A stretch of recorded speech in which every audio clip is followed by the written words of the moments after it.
If you want to start using Crazy Domains, you should click on the link in the description, create an account.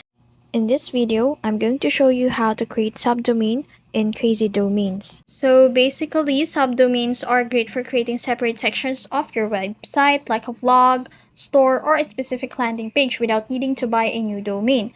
Since I can show you everything visually, listen carefully to each step. So first, open your browser and go to crazydomains.com. And once you're in there, you will see there on the upper right corner the login.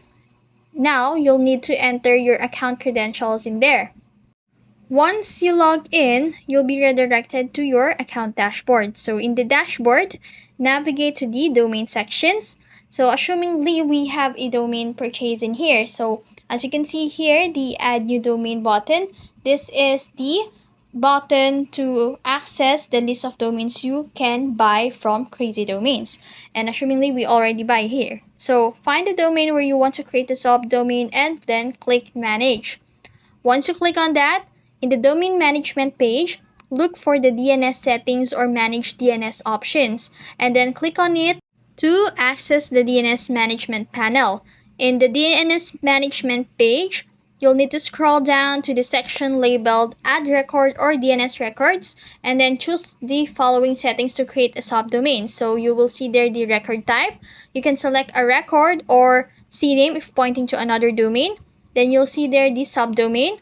You'll need to enter the name of your subdomain. For example, if you want to input your blog, for example, gwen.links.com, that links is the domain. So just enter blog dot and then you will see there the host and then points to. So you'll need to enter the IP address of your web server if you're using a record or the destination URL if you're using a CNAME. You will also see here the TTL. Now, you'll need to leave it at the default value or set it to 1 hour only. And then after that, click Save or Add Record. Once the subdomain is added, it might take a few minutes to a couple of hours to propagate. To check if the subdomain is working, just open a browser and then visit your subdomain. And then if configured correctly, you should see your subdomain pointing to the correct location. And that's it.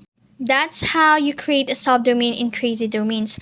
I hope this guide helps you expand your website with ease. If you found this video helpful, don't forget to like, share, and subscribe to the YouTube channel.